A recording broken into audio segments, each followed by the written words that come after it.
I don't know why you're making such a scene, Laura. You had to see this coming, Paul said, his voice cold and dismissive as he packed his suitcase. You're turning 50 today, and let's be honest, you're just too old for me now. The words hit me like a physical blow, each syllable cutting deeper than the last. I stood frozen in our bedroom, the same room we'd shared for 25 years of marriage, watching my 55-year-old husband methodically fold his designer shirts. Paul, please. It's my birthday. We can talk about this, I pleaded, my voice barely a whisper. He just laughed, that cruel sound nothing like the warm chuckle I'd fallen in love with decades ago. There's nothing to talk about. Amanda's waiting for me. She's 25, gorgeous, and actually understands me. He zipped up his suitcase with finality. I've already filed the divorce papers. Don't act surprised. You must have noticed how bored I've been lately. My name is Laura Mitchell, and this is how my 50th birthday became the day my life fell apart. Or so I thought at the time. As an event planner in Houston, I'd spent years making other people's special moments perfect. But here I was, on what should have been my own milestone celebration, watching my husband walk out on me for a woman half my age. I never saw it coming. Sure, Paul had been distant lately, working late hours and taking mysterious business calls, but I'd attributed it to stress from his sales job. We'd built a comfortable life together, a beautiful home in the suburbs, regular vacations, countless shared memories. I'd supported him through every career move, every setback, every triumph.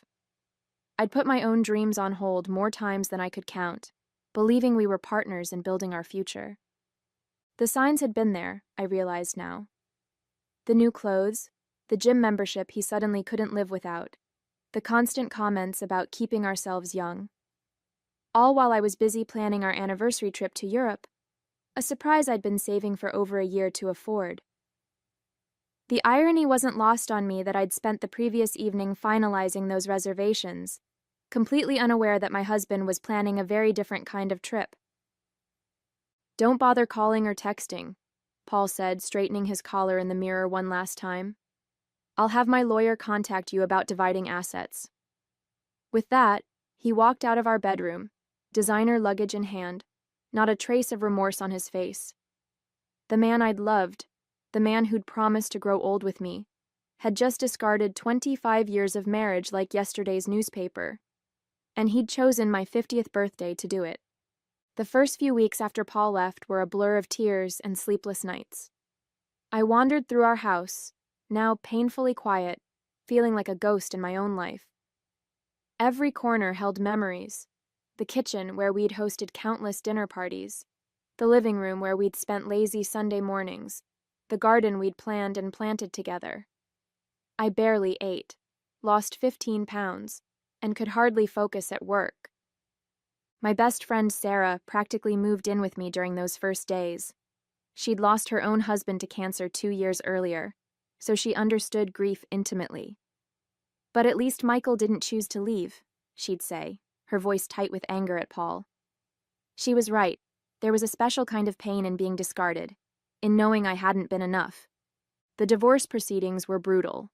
Paul's lawyer was aggressive, arguing that since I'd let myself go and focused on my career instead of being a proper wife, I deserved less than my fair share. It didn't matter that I'd supported Paul through his early career struggles, or that my event planning business had helped put us through the lean years. All that mattered was that I was, in their words, past my prime. I discovered that Paul had been planning this for months, systematically moving money around and documenting every perceived flaw in our marriage. He'd even started a private Instagram account to showcase his new life with Amanda, full of photos at expensive restaurants and luxury vacations I hadn't known about.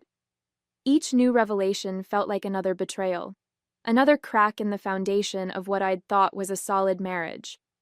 The worst part was facing our friends and family. Some quietly took Paul's side, suggesting that I should have tried harder to keep myself young and attractive. Others avoided me altogether, as if divorce was contagious.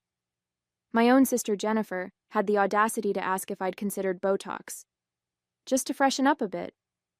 Only Sarah and a handful of true friends stood firmly by my side, reminding me that I was worth more than my age or appearance.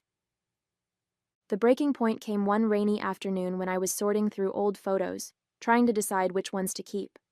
I found our wedding album, and there we were, young, in love, full of dreams. The contrast between that hopeful bride and my current reality hit me hard. But instead of triggering another crying spell, something different happened. I felt anger rising, and with it, a spark of determination. I called Martha, my most successful client, who'd been asking me to take on a bigger role in her corporate events company. I'd always declined, not wanting to work longer hours that might take me away from Paul. The irony of that decision wasn't lost on me now.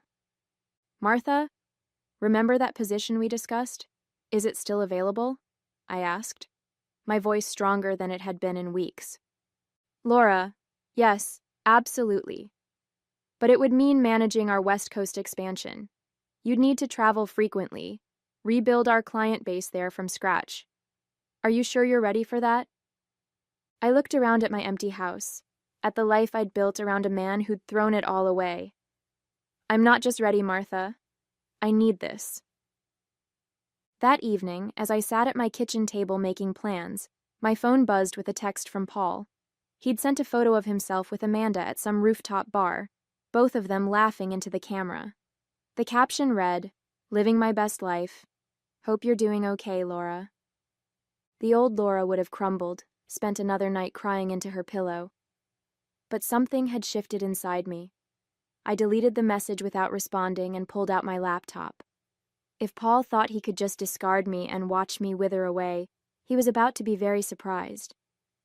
I stayed up late into the night, researching fitness programs, updating my resume, and making lists of all the dreams I'd put on hold for my marriage. By the time I finally went to bed, I had a plan. Paul might have chosen to make my 50th birthday the end of our story, but I was going to make it the beginning of a whole new chapter, one he would regret not being part of. The first major test of my resolve came 3 months after Paul left. I was at the grocery store when I ran into Amanda's mother, Susan, who also happened to be my former yoga instructor. She approached me with a sympathetic look that made my stomach turn. "Laura, I'm so sorry about everything," she said, touching my arm. "I had no idea Amanda was seeing a married man until it was too late. If it helps, I don't approve of what they're doing." I forced a smile, gripping my shopping cart tighter. "How are they doing, Susan?" The words tasted bitter in my mouth. She hesitated, then leaned in closer. "Honestly, not great. Paul's been, well, controlling. He tracks Amanda's spending, criticizes her friends, gets jealous when she talks to men her age. Last week he threw a fit because she wanted to go to a music festival instead of some business dinner." The information hit me differently than I expected. Instead of pain, I felt a strange sense of validation. The perfectly curated social media posts hadn't told the whole story. "That must be hard for you to watch," I said carefully, noting how Susan's face clouded with worry. "It is. But what's worse is seeing him blow through money like water trying to keep up with her lifestyle. Designer clothes, expensive restaurants, weekend trips. Amanda mentioned he's had to dip into his retirement savings. So I thought about the substantial settlement I'd fought for in our divorce, thanks to my lawyer's discovery of Paul's hidden assets. He'd been furious when the judge ruled in my favor, but I'd stood my ground. "I should go," Susan said, checking her phone.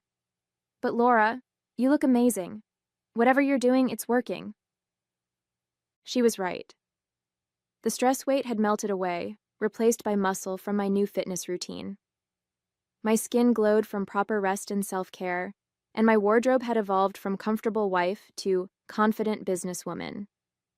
I left the store feeling lighter, stronger. Paul's perfect new life was showing cracks, while mine was just beginning to bloom. The transformation of my life continued gaining momentum. I threw myself into the West Coast expansion project, traveling frequently between Houston and Los Angeles. My new role challenged me in ways I hadn't experienced in years, and I thrived on it. The loneliness I'd felt after Paul left was replaced by a sense of purpose and achievement. One evening, while closing a major deal in LA, I received a flurry of texts from Sarah. Paul had shown up at our old favorite restaurant with Amanda, only to find me there hosting a corporate dinner with 20 high-profile clients. According to Sarah, he'd stopped dead in his tracks when he saw me. "He couldn't take his eyes off you," Sarah wrote. "Amanda noticed too. She kept trying to get his attention, but he was fixated on you in that red dress. When you stood up to give your speech, I thought his jaw would hit the floor." I had to smile. The red dress was new, something I'd bought to celebrate landing a $1 million contract. The old Laura would have thought it too bold, too attention-grabbing. But I wasn't that Laura anymore. Later that night, Paul tried to call me. When I didn't answer, he sent a text. "You looked beautiful tonight. I miss our talks. Maybe we could grab coffee sometime." I showed the message to my assistant, Emma, the next morning. She'd become a close friend through our long hours working together. "He's realizing what he lost," she said, shaking her head. "Classic midlife crisis backfire." She was right. Paul had expected me to crumble, to become the cautionary tale of a discarded older wife. Instead, I'd rebuilt myself into someone stronger, more successful, and, ironically, more vibrant than I'd been in years. The validation he'd sought from a younger woman was proving hollow, while I was genuinely flourishing.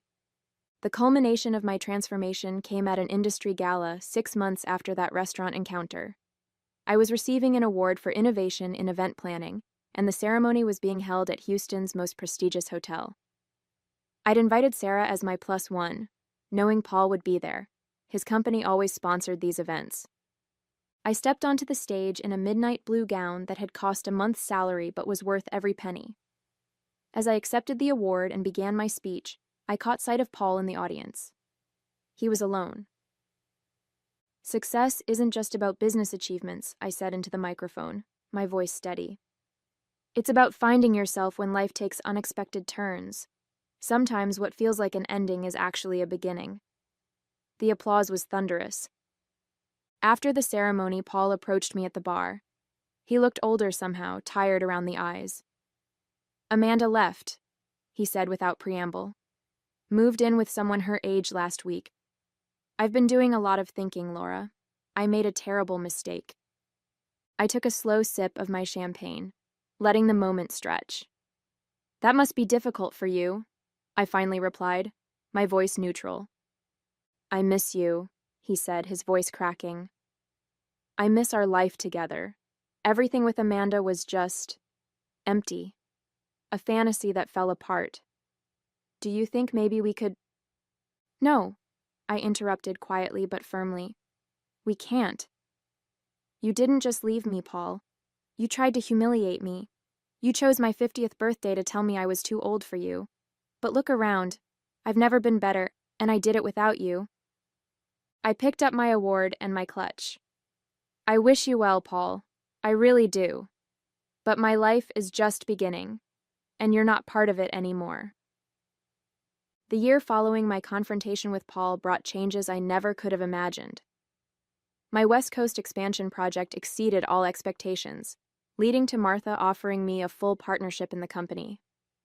"You've transformed our business," she told me during the contract signing. "And honestly, Laura, you've transformed yourself, too." She wasn't wrong. The woman who had once centered her entire existence around her husband's needs had been replaced by someone who woke up each day excited about her own possibilities. My calendar was filled with business meetings, yes, but also with art classes, hiking groups, and dinner dates with friends both old and new. I sold our old house, too many memories, and bought a modern condo overlooking the city. The process of furnishing it became a sort of therapy, choosing each piece to reflect my taste alone. No more compromising on the color scheme or keeping Paul's beloved leather recliner that I'd always hated. My space became a reflection of my newfound independence, filled with bright colors and contemporary art. Sarah teased me about becoming something of a local legend among our social circle. "You're giving hope to every woman who thinks life ends after divorce," she said one evening over wine. "You should see how Paul's friends' wives look at you, like you're some sort of magical creature who discovered the fountain of youth." The truth was, I did feel younger than I had in years, but not because I was trying to compete with 20-somethings. I felt young because I was finally living authentically, free from the constant worry of being too old for someone else's standards. Through mutual friends, I heard that Paul was struggling. Amanda had taken him for a significant amount of money before leaving, and his attempts to date other young women were becoming increasingly desperate and embarrassing. His colleagues had started distancing themselves, uncomfortable with his behavior at company events. "He's become a cautionary tale," Emma observed after one industry function where Paul had shown up with another inappropriately young date, only to be largely ignored by his peers. "Meanwhile, you're the success story everyone wants to emulate." The irony wasn't lost on me. Paul had left me because he thought I was too old. Yet here I was, more vibrant and successful than ever, while he was the one who seemed to be aging poorly, weighed down by his own choices and regrets. 1 year after the gala, I received an invitation to speak at a women's leadership conference about reinventing yourself after 50. The irony was perfect.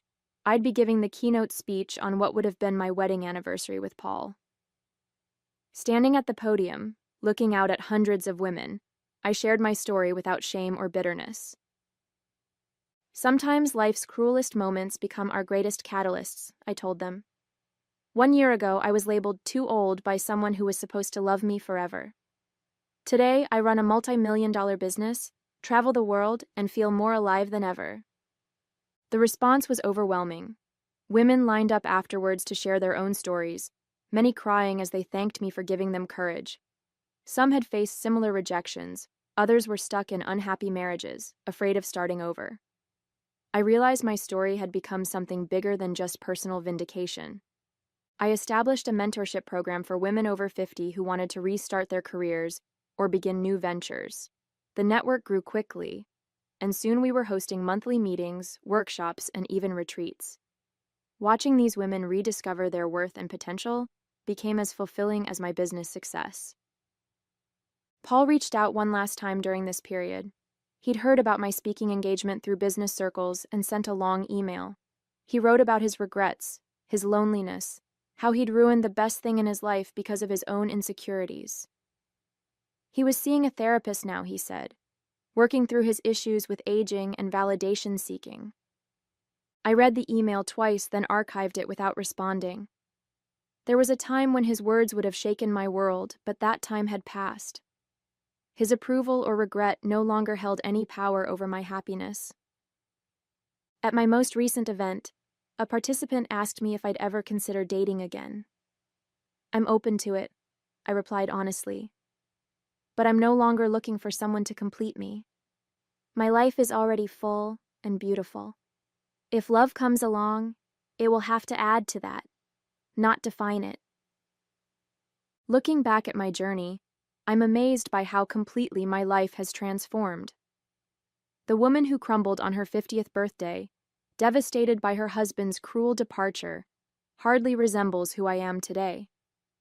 My business success is wonderful, but it's the inner transformation that means the most. I've learned that age is just a number. It's your energy, passion, and willingness to embrace life that truly matters. While Paul desperately clings to youth through superficial relationships and material displays, I've found genuine vitality by accepting and celebrating who I am. The most satisfying part? I didn't need revenge or schemes to make Paul regret his choices. Simply living my best life, focusing on my own growth and happiness, accomplished that more effectively than any planned retribution could have. His regret isn't my triumph. My triumph is the life I've built for myself. My network of empowered women continues to grow. Together, we're challenging society's outdated notions about aging and feminine worth. When I look in the mirror now, I don't see someone who's too old. I see a woman who's just hitting her stride, whose most exciting chapters are still being written. Last week, I was invited to be a guest speaker at a prestigious business school, sharing my story of personal and professional reinvention. As I walked onto the stage, I caught my reflection in a window and smiled. At 51, I radiate a confidence that no number can diminish. Sarah often jokes that I should write a book, From Cast Aside to Coming Alive, a midlife renaissance. Maybe I will. After all, if my story can inspire other women to see their worth beyond someone else's shallow judgment, it's worth telling. My life now is rich with possibilities I never imagined when I was desperately trying to be the perfect wife. I travel when I want, make decisions without second-guessing myself, and surround myself with people who appreciate me for who I am, not what I can do for them. The other day I overheard someone refer to me as that amazing woman who bloomed after 50. It made me smile, because that's exactly what I did. I bloomed. Not out of spite, not to prove anything to Paul, but because I finally gave myself permission to grow into who I was meant to be.